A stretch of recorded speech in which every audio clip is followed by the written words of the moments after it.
Hey guys, and welcome to Peak Politics, a show where I will be helping you understand all things politics and breaking down some of the current events happening every 2 weeks. Now, the show will be broken up into 3 segments. Number 1 will be basic info. Number 2 will be peak politics and current events. And number 3 will be a Q&A segment where I will be answering any questions you may have.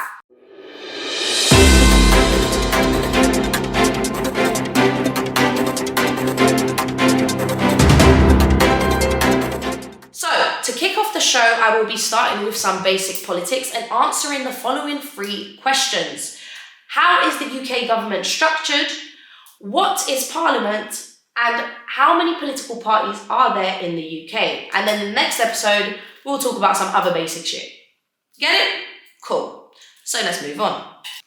Okay, so first up, let's talk about how the UK government is structured, right? So in the UK, you have a Prime Minister, in our case right now being Rishi Sunak, and his cabinet. In simple terms, a cabinet is essentially a group of friends or a clique that support their leader, Rishi Sunak, the group leader, do you get it? Who they support him and they share a set of beliefs and goals and they run the country together. Now, typically, there are 20 cabinet members, but right now, I believe there are 21, but the average is 20. Now, alongside cabinet members, cabinet ministers, who are senior members of government, and senior is literally kind of like the same as you have a senior in high school, they're just above you, they're just a bit more important, they have more authority. Alongside them, you also have junior ministers who will be a part of that government. So you will have, under Rishi Sunak's government, because he is part of the Conservative government, you will have a set of junior Conservative junior ministers, however way you want to put it. But that is essentially how a government is made up. The government is made up of a Prime Minister, his cabinet ministers, and his junior ministers. So the group leader, his liked friends, and their little run-alongs. Get it? Cool. Confusing the government and Parliament happens more often than you would think. I used to confuse it when I was younger, and that is because of the fact that they work so closely together. To put it simply, while the government make decisions and try to instate new laws in the country and essentially have overall control over the country, all these decisions that they make can't actually go through and become law, or any legislation that they put forward can't become law and can't become like, yes, this is what we're going to do, without Parliament giving it the okay and being like, yeah, do you know what? Yeah, that's fine. Yeah, that's calm. You can do that. And Parliament's job is to basically prove what the government is doing, watch them all the time and be like, you should do that more, or you shouldn't do this. Actually, we like this. And that's kind of where they differ, but they work very closely together. So let's break down what exactly Parliament is made up of, and who you will find in Parliament, if that makes sense. Parliament is essentially meant to be for us, for the people. It's meant to be a voice for the people, and they step to the government and they're like, the people want this, the people want that. A lot of the time that isn't the case though, but you obviously do have members of Parliament who do stand up for us. I'm not going to fault them there. Now, Parliament is broken up into 2 separate houses. You've got the House of Commons and you've got the House of Lords. Now, the House of Commons is made up of people who we have essentially voted in and said, yes, this would be a good person to represent our area, and they're a good person to speak up for us and be a voice for the people. So they've essentially been voted in, right? No problem with how that's happened. Then you've got the House of Lords, and these are people who don't necessarily have to have a political background or even care about politics or know much about politics.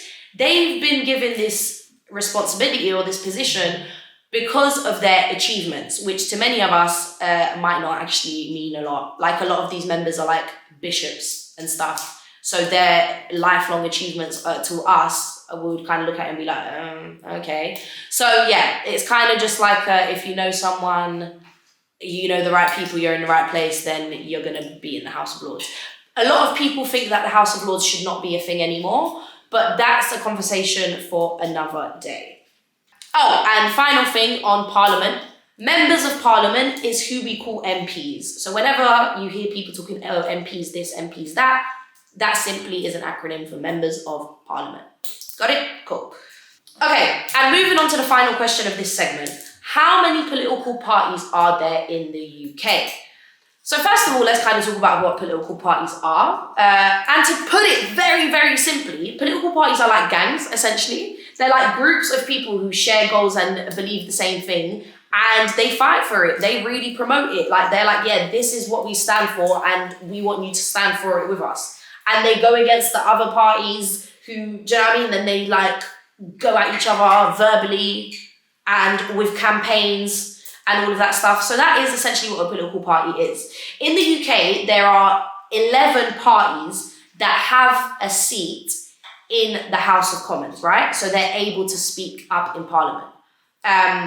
That's including the government. So the government right now is the Conservative Party. And then there are, alongside them, you have another 10 parties who have a seat in the House of Commons and are able to essentially go against what the government, the Conservatives, are saying and have like a back and forth and say, no, we want this, we want that. This is what our followers or our believers, our supporters want. And so there are 11, including the Conservatives, that are able to sit in Parliament. But alongside them, you have other independent parties who kind of just do their own thing.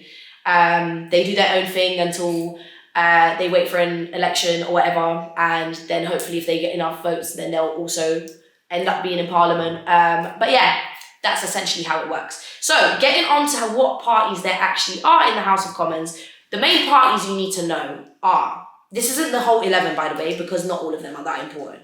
We'll get on to the more expanded list further on in a series of episodes, but first of all, we're going to start with the ones you really need to know. Now, these are not the 11 that have a seat in Parliament, because not all of the 11 are exactly relevant. So I'm just going to give you the main ones you need to know about, and we'll talk about the other ones in a further series of episodes. So, starting off with our government party, we have got the Conservative Party, whose leader is Rishi Sunak, right? Then we move on to the Labour Party. The Labour Party is known as the opposition party because they're like the Conservative Party's main op. They're constantly going at each other. The Conservatives are right wing, Labour is left wing, completely different beliefs, completely separate. So they're constantly going at each other. Even though in recent times the Labour Party has not been so left wing, but that is again a conversation for another time. After the Labour Party, you've got the Scottish National Party, also known as the SNP, and you will more likely hear journalists or anyone when talking about politics, they will refer to them as the SNP rather than the Scottish National Party, because it's just too long to say. Then you have got the Green Party. Then you've got, I'm probably going to butcher this name, so if you butcher it, don't worry, Sinn Féin. Okay? I don't know how you pronounce that, so screw you. Screw them, or screw whoever decided to, no, that is, why am I cussing them? I'm not going to cuss them. But yeah, I don't know how to pronounce it, so if you want to correct me in the comments, please do, because I would like to be corrected. Then, moving on from them, you've got the Liberal Democrats. After the Liberal Democrats, you've got Reform UK. It's called Reform UK, that's literally it. And then you've got Plaid Cymru, which is a Welsh party, and I don't know if I said that correctly either, so if I said it wrong, please correct me in the comments. Okay, so those are the main political parties in the UK that you should, if you want to maybe find out more about what they stand for, to kind of figure out which one you want to support or you want to be a part of, then have a look at some of those. Now, in the next episode, we will cover exactly what each party believes, like what each party is like, yeah, this is our thing, what each party stands for, essentially. And that will be covered in the next episode. I didn't want to fill you guys with too much information in one go. But for now, just know that the Conservatives are the ones in power right now. And I think it's fair to say that they're not doing a great job. So, make your own decision there. Okay, so now on to segment number 2 of the show, which is peak politics of, I don't want to say the week because it's going to be a 2-week show, but peak politics of current times, where essentially I'll be telling you what's popping off where and exactly what's happening. And just to cover stories that you might not necessarily see covered by the media. Just, do you know what I mean? Because they can kind of pick and choose what they want to talk about, and it's not necessarily always things that are of importance. So in this episode, we're going to be talking about the protests in Iran and to just put it in the bluntest way possible, it is a horrific crime that is happening in Iran, and people are being killed for simply protesting. So let's break down exactly what's happening. So, how the Iran protest kicked off. All the way back in September, a young girl called Masa Amini, apologies if I pronounced that wrong, was arrested for wearing the wrong hijab. Now in Iran, you have these people called the morality police who kind of just make sure that you're behaving the way the government wants you to behave and following their rules, which I think is just beyond it's just very like government control, don't like it. So she was arrested for wearing the wrong hijab. And in the process of her being arrested, the police basically just beat her so much and caused her so much damage that she later died in hospital. And the protests pretty much kicked off from there. So since September, there have been countrywide protests happening, and no one in the Western part of the world, so like us, like London, Europe, etc., no one seems to care. Right? And how has the Iranian government responded to the protests of people simply asking for basic human rights and asking to be respected and treated like humans? That's the bare minimum they deserve. How has the Iranian government responded? The Iranian government has responded with more violence, and then they've also responded by executing people. They're literally killing protesters, young men and women, for speaking up for what they believe in and speaking up. Like, freedom of expression is a basic human right. It's something that we all have the privilege of having here in the UK. And yet, just a couple of hours away by plane, people are being executed for it. And we're acting like this isn't happening. Now, I'm not saying we, but I'm saying the people who actually have some kind of control or ability to do something about it, they're just acting like it's not happening, like it's not our problem because it's the Middle East, we don't care. Like, what? That's crazy.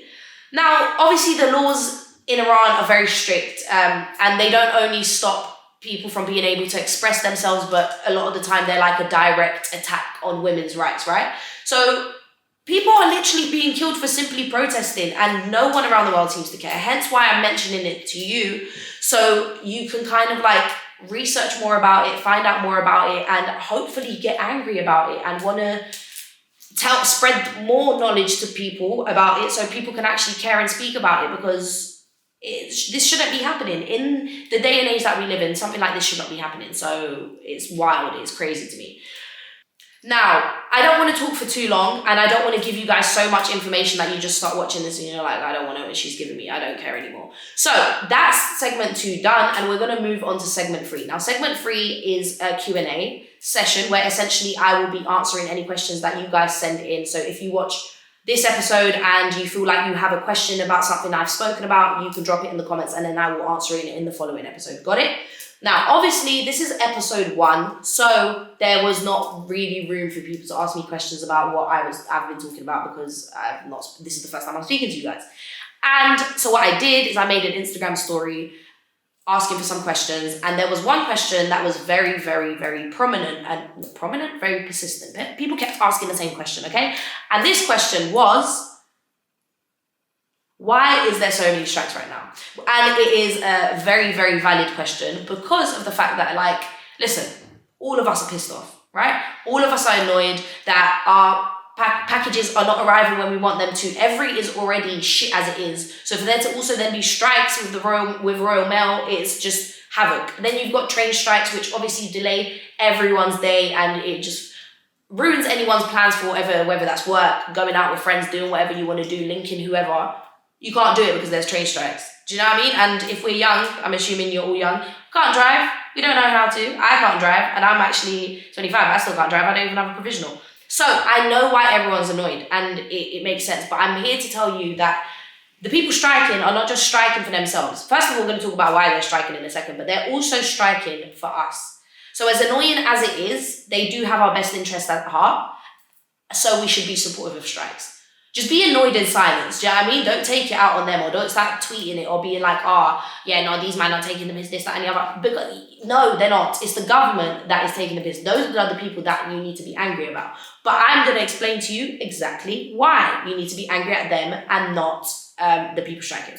So the people that are striking right now are people who work in public services, right? So teachers, nurses, train drivers, bus drivers, the whole lot. And the reason these people are striking is because they need more money. Not because they want more money, they need more money. We all know we are currently in recession. Prices are going up, taxes have gone up, and they've been expected to do more work, like the government and us essentially as people who are relying on these services because of COVID, for example. There's been more pressure. We've just put more and more and more and more on them, been like, we need this, we need this, we need this. More so the government than us has put so much on them and been like, yeah, we need more work from you, more work, do more, do more. But they refuse to give them a pay rise. So with prices of everything going up, not only are they cutting their funding, they're cutting the funding so these services don't actually have money to run. That's why it's taking so long for people to be able to get into A&E, or it's taking so long for people to be seen by a GP. All of these different things, or like why public transport services are being underfunded. All of these things are happening because of the government. The government is cutting funding. They're refusing to give a pay rise or more money, essentially, like for wages, to these public service workers, but are expecting more work from them. And that doesn't make sense. The government is essentially saying, oh yeah, like, work more but get paid less, and like just shut up about it. And that's not right. We wouldn't accept that in whatever career path you want to, whatever job you want to do in your life later on, you would not accept that for yourself. Not only is that the issue, but it's also the fact that in doing so, in running down and making the public services so bad, it gives the government an opportunity to basically be like, oh, we're going to look for like stuff elsewhere. Like, we're going to look for healthcare options elsewhere. We're going to look for stuff elsewhere. Outsourcing, basically. They're looking for other options, right? Now, if they start looking for other options, it quite often means for us that these options are going to be private. And private means two things: more expensive and worse service. Now, we as the general public, we don't want that. We don't want to have to go private with our GPs. The NHS is a beautiful thing. Do you know how privileged we are to have the NHS? And the government is essentially trying to run it into the ground so badly so that we have no option but to also turn into these private avenues and have to pay more money and have really bad service, because these people don't actually care about you. They care about the money that you're going to pay them for this service. So, like, these people are striking for better working conditions, better pay, and also for the better of our services. So we don't have services that are so bad that we don't even want to use them anymore, and we have to turn to alternatives, like other options. Do you understand? I hope that's simple enough, and I've explained it in a way that's kind of like, okay, cool, I get it. I would be annoyed too. But that is all for this episode. I hope you enjoyed it, and I hope you actually learned something, essentially. I will see you in the next episode, where we will be covering again some more basic politics. I'll be answering some of the questions you may have had about this episode. But I, most of all, just hope you guys enjoyed this. This is like, I've wanted to do this for a really long time, and I think it's really important to educate more people about matters like this. So I really hope you took something away from this video. And if you did, then please like, comment, and share. Love you guys, and see you not next week, but in 2 weeks.